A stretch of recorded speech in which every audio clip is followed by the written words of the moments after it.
Hey,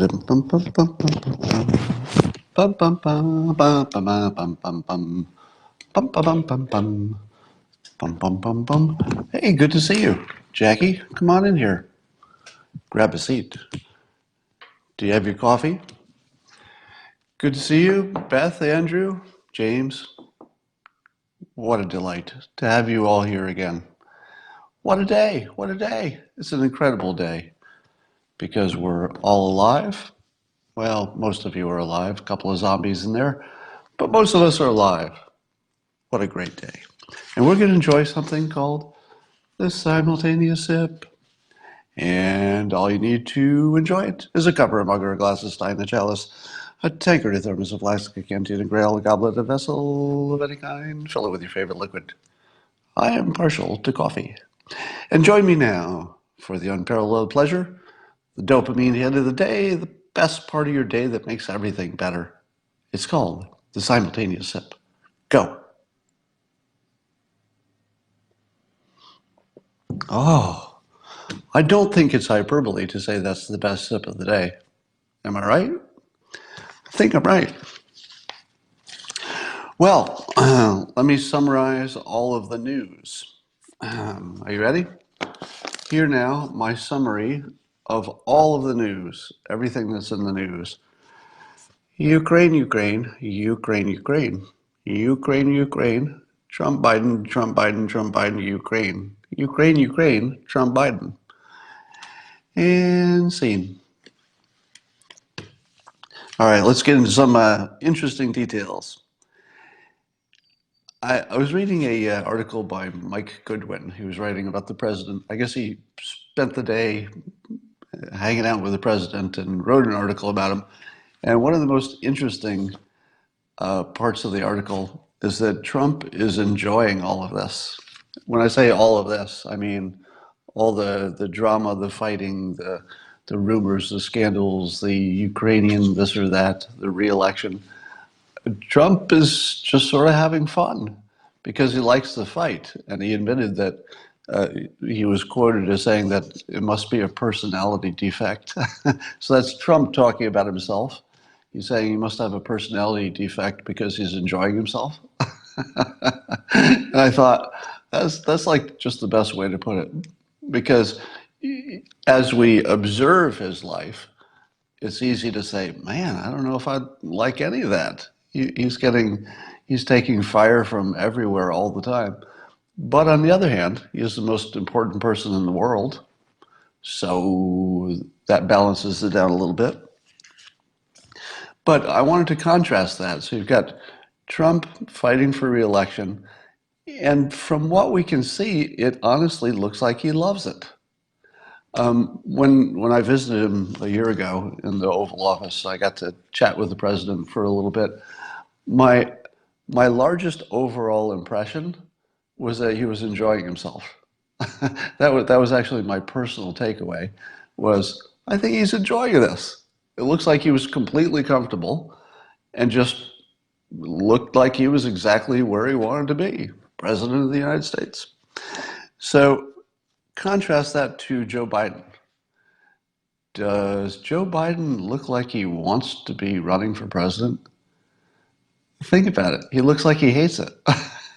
If you saw the interview with him, I think it was yesterday, where he was lashing out, as the news says. He's lashing out or melting down, depending on which network you're watching. Biden was either lashing out at Trump or he was melting down. It was all the same thing. But your two movie situation. But look at Biden the next time he's giving an interview and ask yourself if he wants to be there. He so doesn't want to be there. Now, of course, I can't read his mind, so be careful about anybody interpreting other people's thoughts because we can't know his thoughts.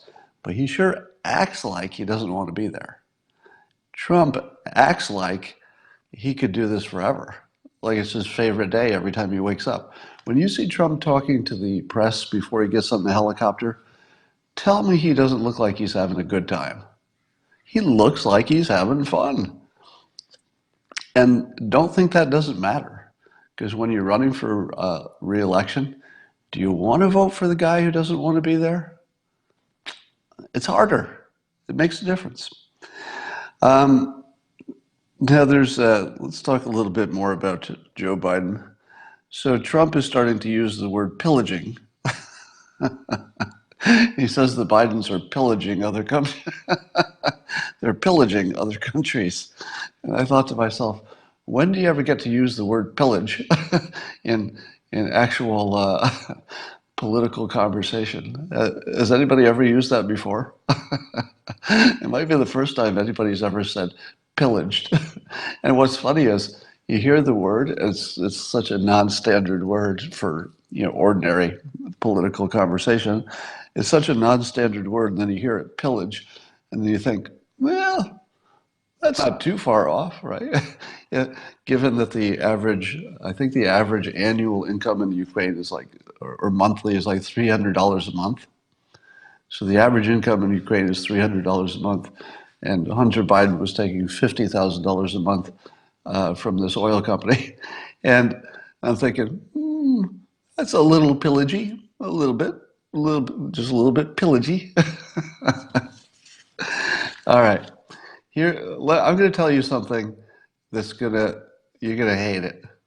I'm going to tell you something that's obvious and invisible at the same time. That's what's fun about it, all right? So when I tell you this, you're going to say, oh, that's true, and it's obvious, but only after you told me. It's something you already know, but you're acting like you don't know it. Are you ready? What's the biggest objection to Hunter Biden taking a role on the board of directors of an oil company? The biggest objection, besides the fact that there's a conflict of interest, the biggest objection is that he's not qualified, right? People on the left say it. People on the right say it. They say he has no prior experience in the oil industry, so why is he on the board of directors? All right, that's the part you know. Here's the part you also know, but for some reason it is temporarily invisible to your brain. Are you ready? That just described most board members of most companies. A complete lack of experience in the company that you're on the board of, that's normal. That's a normal situation. See what it's doing to your head right now? Because you know that. You've seen a million boards of directors, and you know that people are put on from completely different industries, completely different experience, right? Now, how do you feel about the fact that for weeks you've been told that this is an unusual situation? Both sides. Both sides said this is an unusual situation. It's the most usual situation that somebody with no experience in that specific industry is a board member. In fact, you're going to hate this. That's sometimes why they do it. Sometimes why you do it is to put somebody with a different level kind of experience, onto the board, because they might bring something else. They might have some related experience that could have some, impact. Maybe they know people. Now, suppose it's Hunter Biden, and you say to yourself, hey, I think the only reason they put him on the board is because he might have good contacts. To which I say, that's normal. If you're a startup in Silicon Valley and you want to add somebody to your board, do you number one, make sure that it's somebody who has expertise in your industry? No, you don't do that. If that person has contacts that you think could be useful in the future, my cat's going crazy over there. If you think a person has contacts that will be useful, could be for funding, could be for marketing, could be for some important other corporate contact, you would certainly want them on your board. Yeah, and somebody saying diversity. That's another reason. It is not unusual to add diversity to a board. So when we're talking about Hunter Biden, let's say you're over in the Ukraine and you think you might want to have contacts in the United States. Who would be a good choice to be on your board who would have contacts in the United States? Hunter Biden.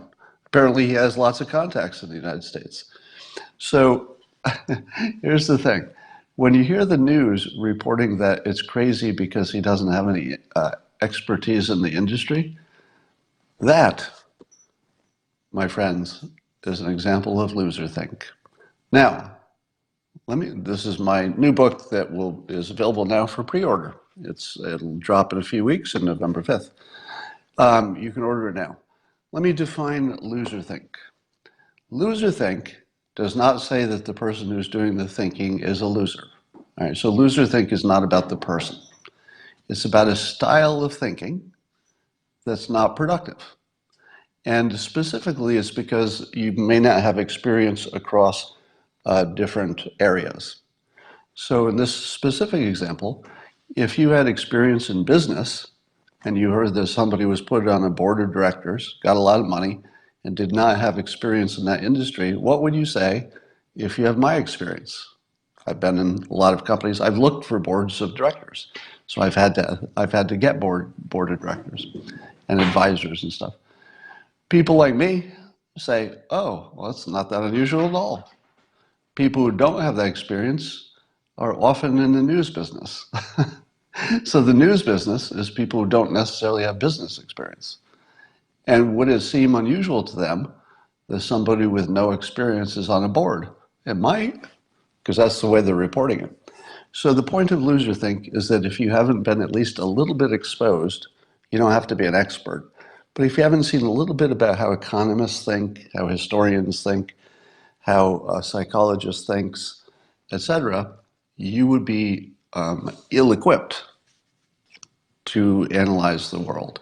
And so I fill in some of those gaps with some of the main thematic elements from the various fields so you can tell where your blind spot is. The thing that keeps you in a little bubble is usually you've got some blind spots. There's just some things that you can't see because you don't have the kind of experience that would give you visibility. Just like this board member thing, you wouldn't have the visibility. Now, let me say, I'm not defending Hunter Biden. I'm just saying that the fact that he has no experience should be viewed as completely normal for a board member.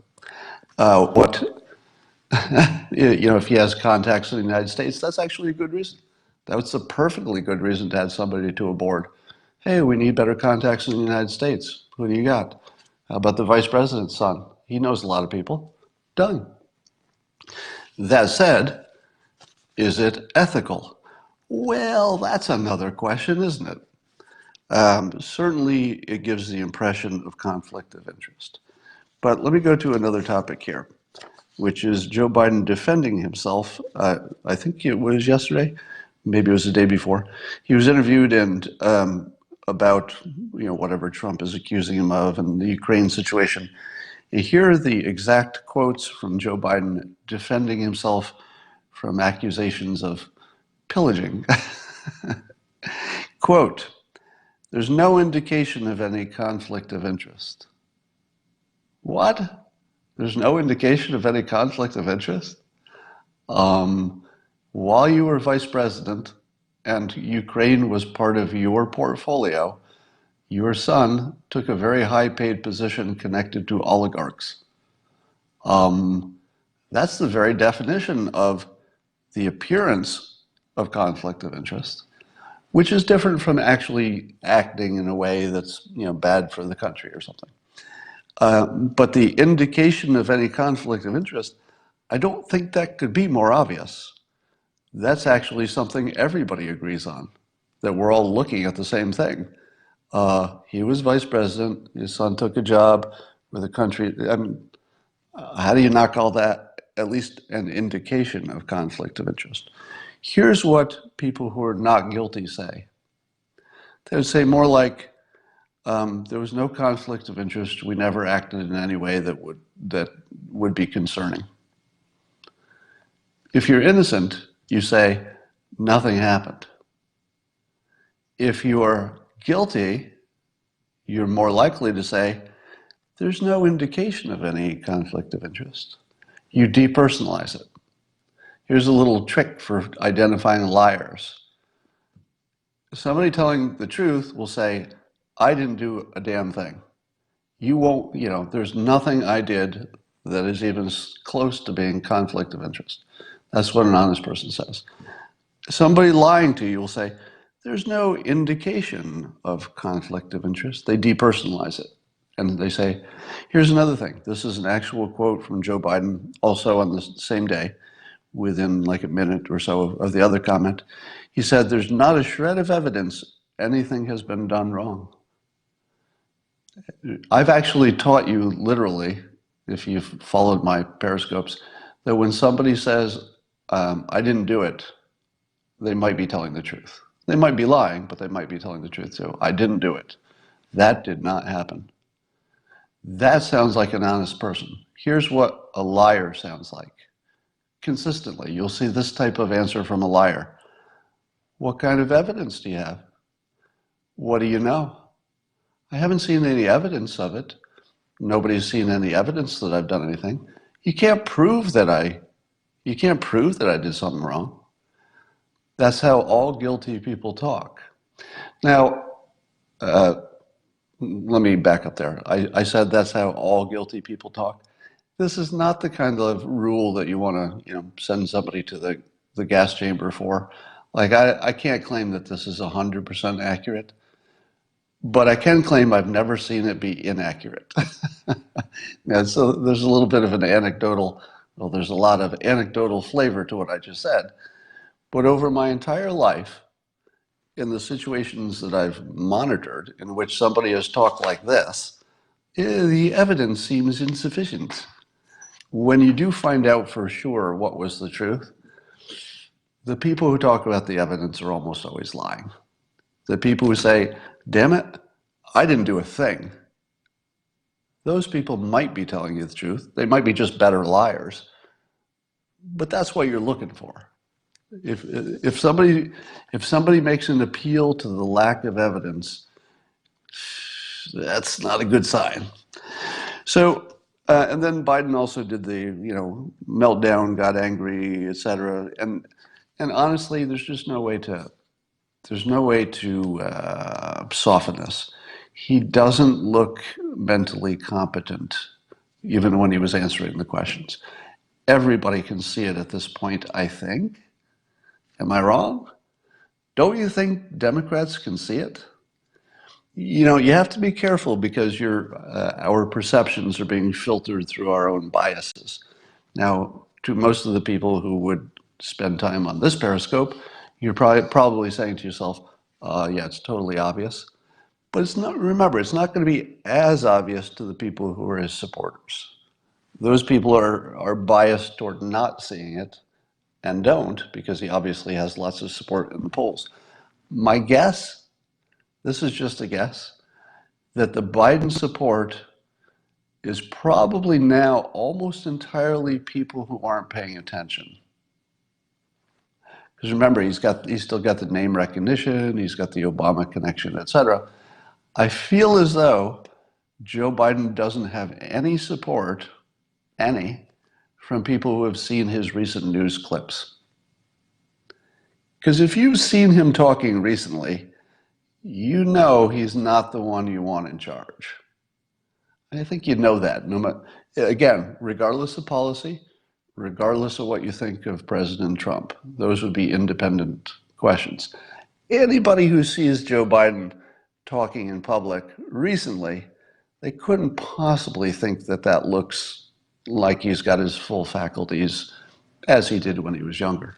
There's just no way you could see it that way. So I really think that Biden's support is consistent with the number of people who don't pay attention. And if you just called somebody who wasn't paying attention and said, I got 16 names, 3 of them you've heard of, one of them's Biden, and maybe, or one of them's Biden and one of them's Bernie, and maybe you like Biden better, and that's probably the whole thing. I don't think there's any real support, as in people who have been paying attention, for Biden. But Trump is taking him out so effectively that I don't think you have to worry about Biden getting nominated. Let's talk about Bernie. So remember I told you the cats on the roof joke? There's a joke. I won't tell you the whole joke, but the joke is that somebody's cat died, but you don't want to break it to them right away. So the first day you say your cat's on the roof, and you say you're trying to get it down. And next day you say, oh, the cat got injured when we tried to get it down, and then later you say the cat died. And the reason is you get people softened up for the idea so that they're ready for it when it comes. You don't want to just abruptly say, oh, your cat died. Your cat died. Too shocking. So then we're watching this, Bernie goes into the hospital, and the first thing we hear is, oh, he's got a little, he didn't feel good, so he went in, they gave him a couple of stents. It's a simple operation. He'll be back on the trail tomorrow.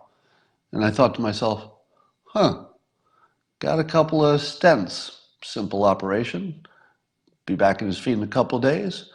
That doesn't sound so bad. Today, the campaign said, well, it was a heart attack. It was a little heart attack. But he'll be back in a couple of days.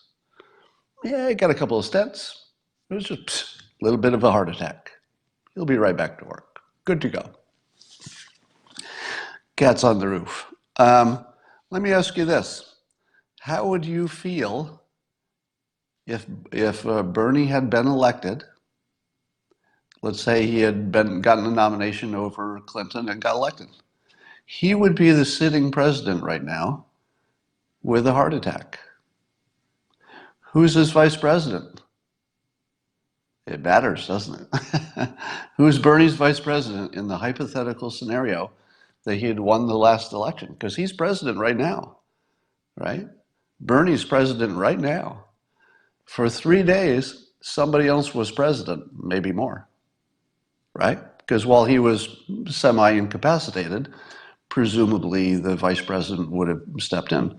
Who was it? We don't know, because he never got to pick one.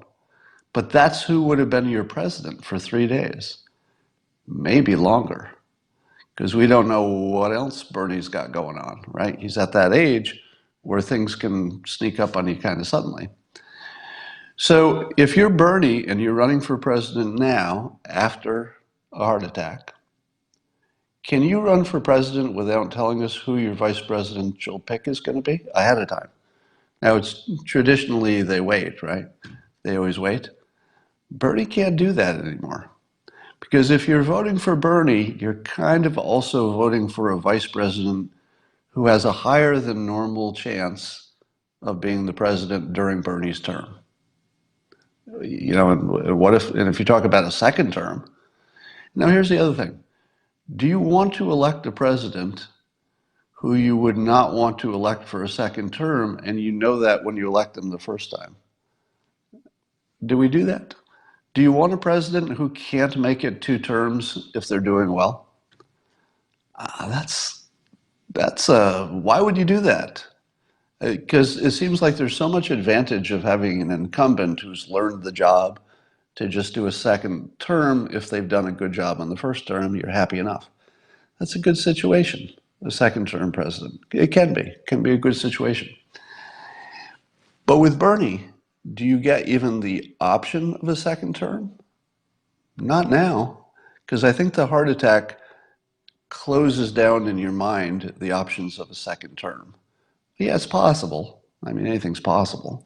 But in your mind, you're sort of ruling that out. So would you ever vote for a candidate who's not really a 2-term possibility? Not really. Probably not.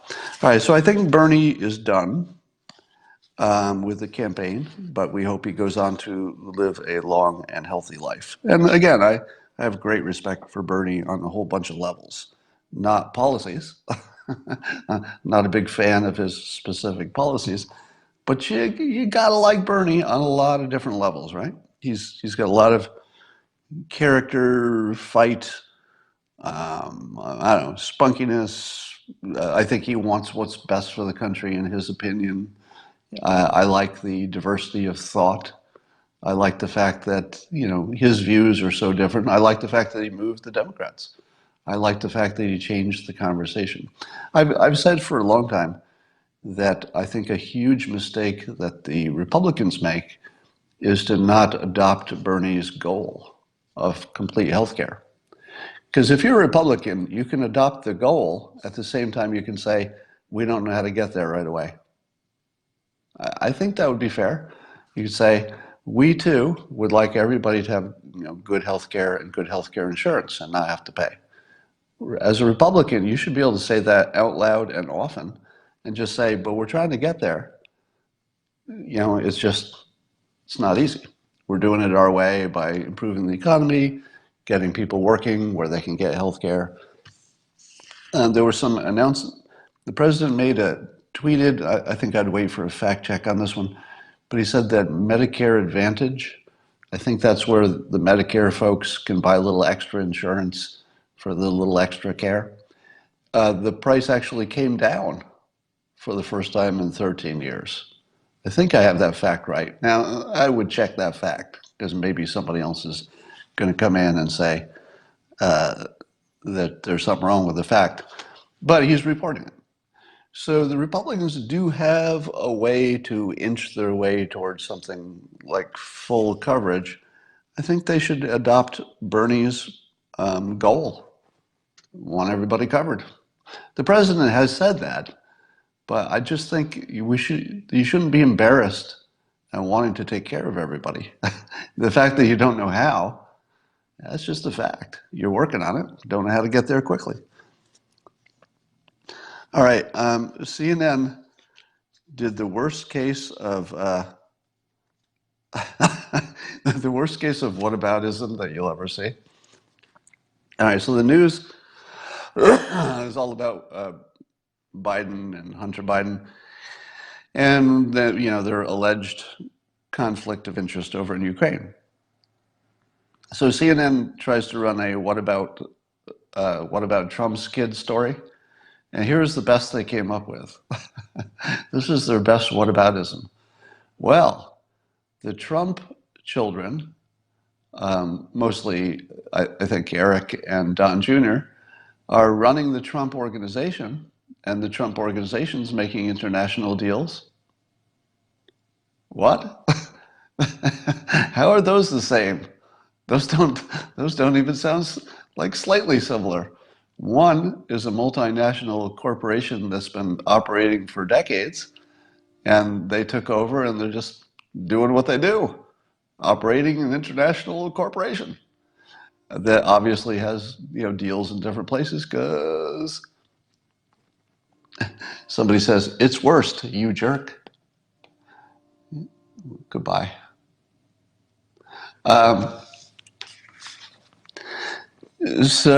And they didn't, I thought it was going to go into some kind of detail. I thought it was going to be, and one of them signed this deal or that deal with, I don't know, Kim Jong-un or something. I thought it was going to be some wild, specific story.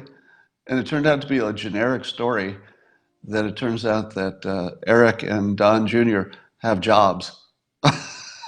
That's about it. Yeah, and those Trump children, they work hard, and they have jobs for an international corporation. I don't know, that wasn't the best whataboutism I've seen. I'm kind of amazed. And then there was also the stuff about Ivanka had a deal or something, but there was some kind of a shoe deal.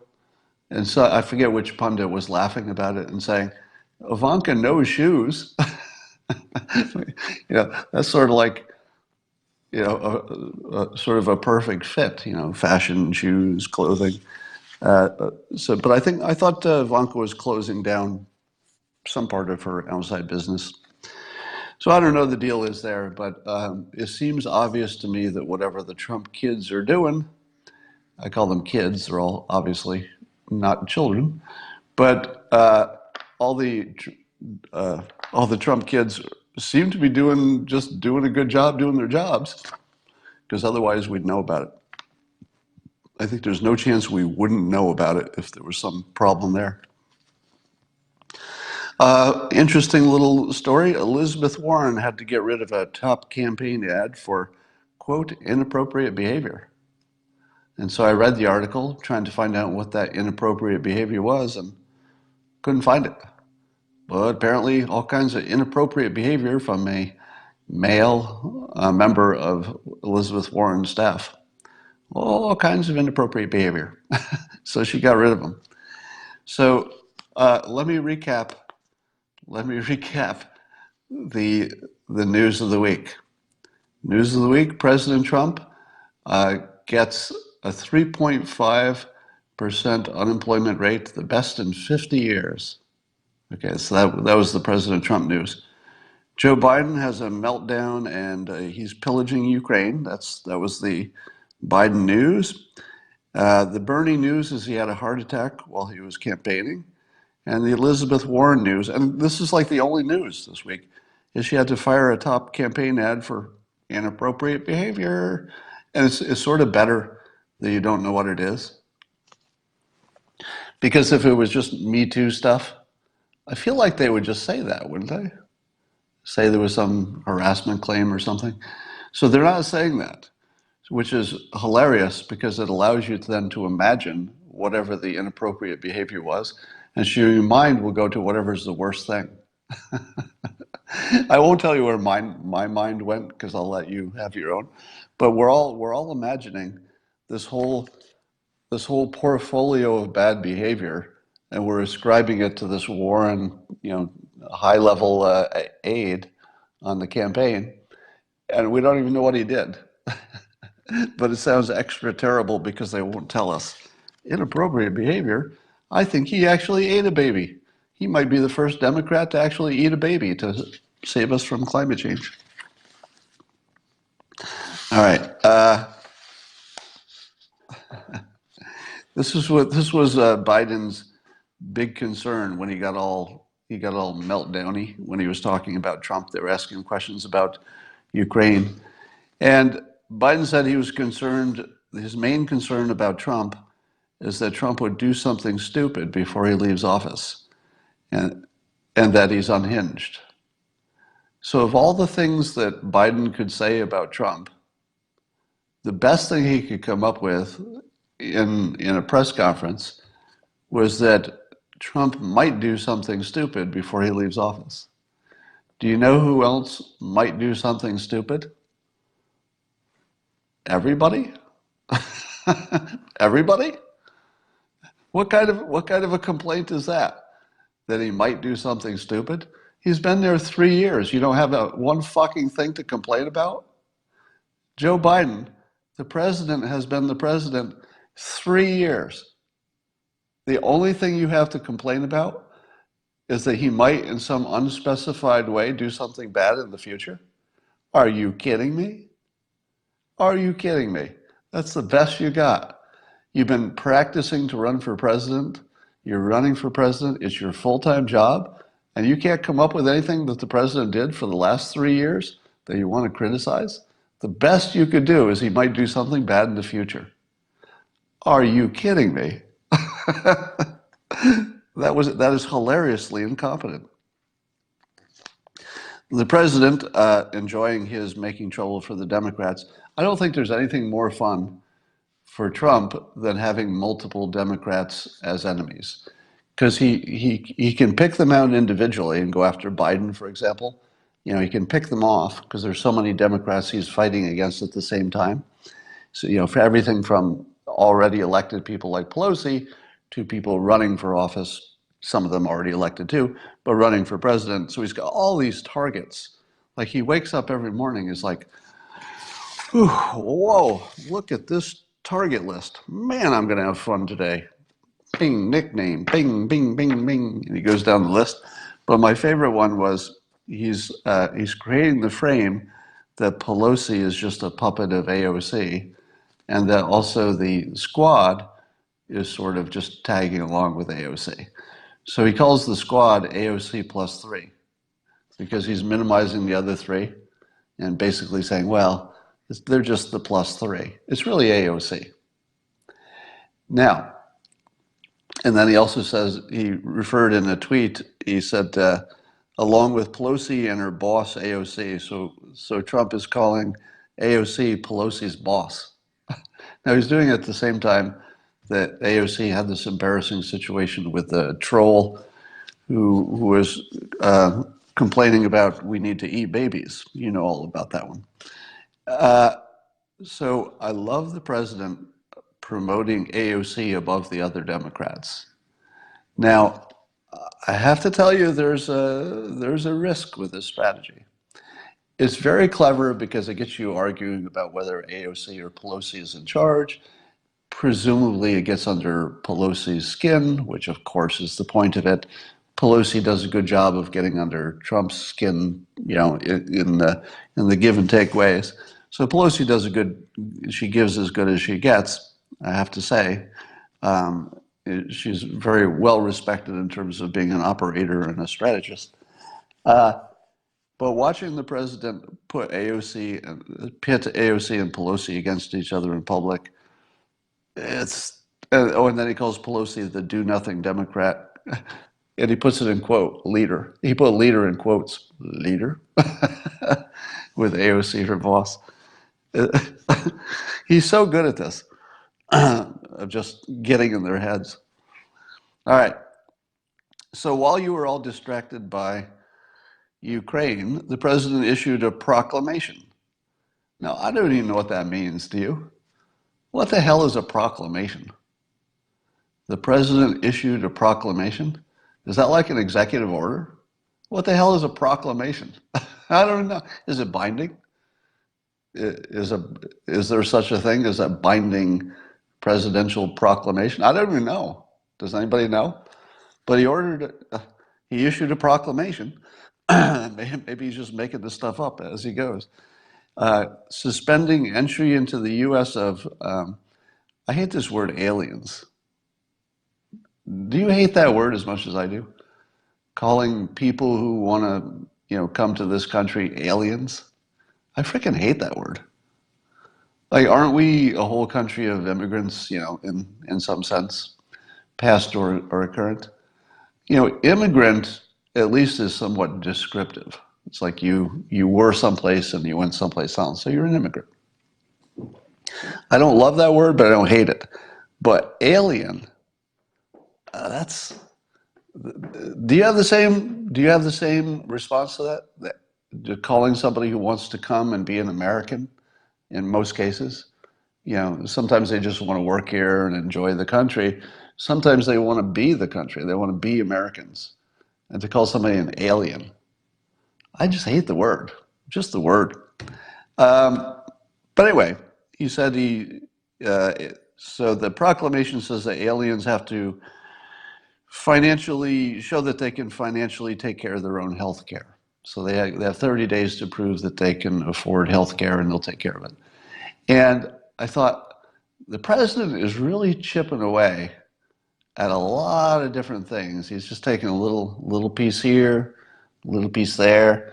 And you say to yourself, well, okay, that little piece is not the hill I'm going to die on, even if you're on the other side of that issue. You might say to yourself, well, all right, I'm in favor of immigration, but it does make sense that people, should pay their own way for health care, because why would I pay for it? So you can imagine that there are enough Democrats who look at that and go, there's the president again. Oh, that's not terrible. Because I would think this would apply to, every ethnicity and religion. This doesn't seem to be discriminating except by income, which we accept as being fairly standard. The world discriminates by income all the time because poor people can't buy the same things as rich people. So it's a very discriminatory world on incomes. And so the president is discriminating a little bit more on essentially income by requiring that you be able to afford your own health care insurance if you come to this country under a visa. So that's like a win, right, for the president? You might not like that, or you do, but in terms of what he's trying to do for his supporters, that looks like a win. He had a good week. All right. I believe that brings me to the end of my prepared statements. I will remind you again, as my publisher reminds me every day, that you should know about my book, Loserthink. Now, let me tell you what this book will do for the conversation. I talk about a lot of the techniques you're going to see on social media and in the news. In other words, the bad arguments that people make, the arguments that have blind spots and they're just missing something. So I talk about those and the technique for getting people out of their little bubble.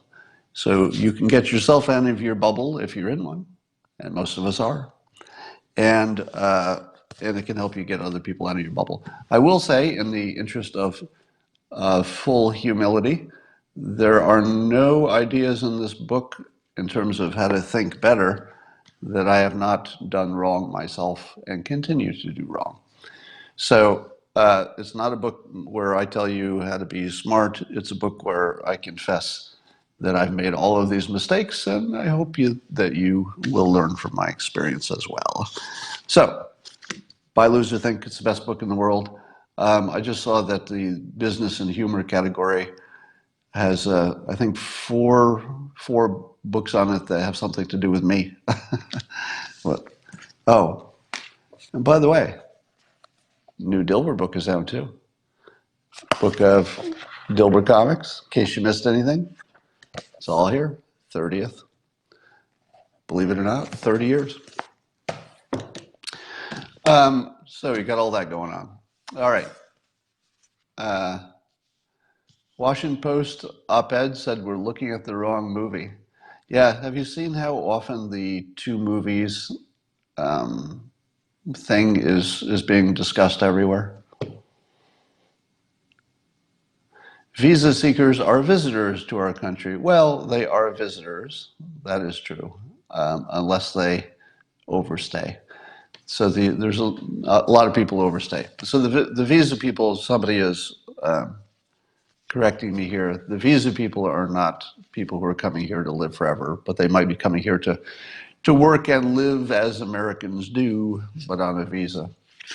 When am I doing the Periscope with Christina? So that won't be, that'll be a separate thing. It won't be the morning sip.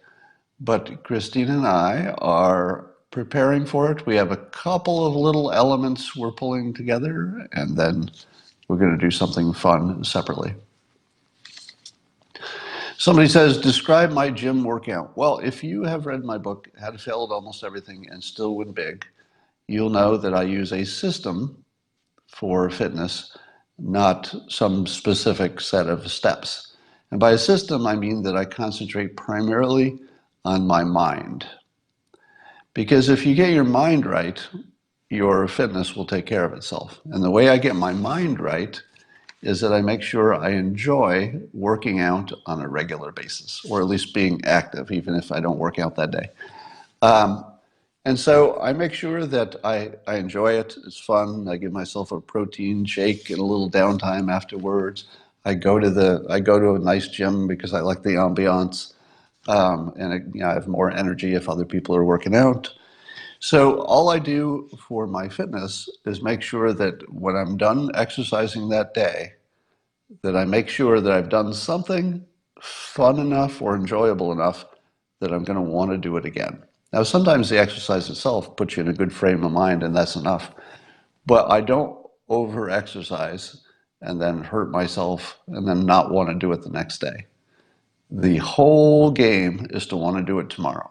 If you get that right, all of the details of your workouts, you'll just figure that out over time.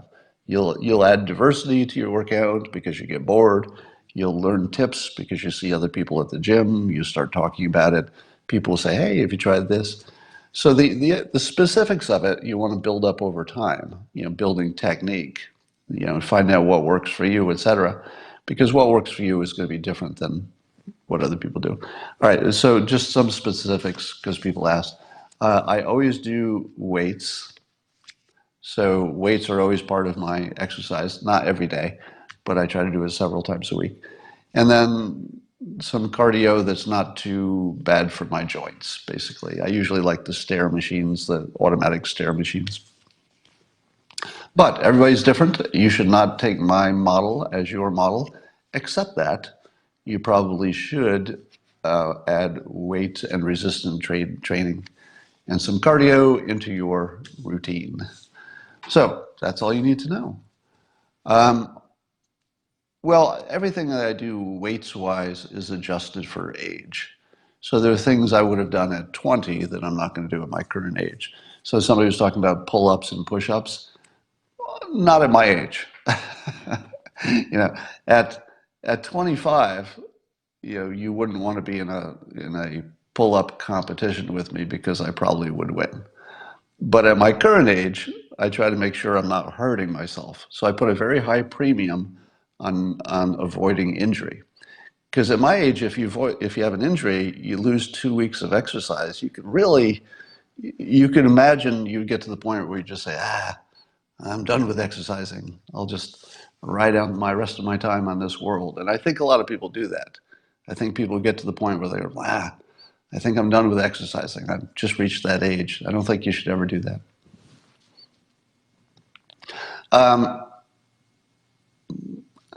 If I keep looking for a new job, won't I look bad to future employers with job hopping? Nope. No, you will not. I would not worry about job hopping for even 1 second. Why? Because the unemployment rate is 3.5%. I'm assuming this question is coming from somebody working here in America. If the employment rate is 3.5%, use your power. Your power is that employers want you more than you need them at the moment. So depending on what your skill set is, that's probably true. So no, there was a time in the past, in the old days, that I think job hopping would look bad. But if you job hop to a better job, it's because you have more qualifications.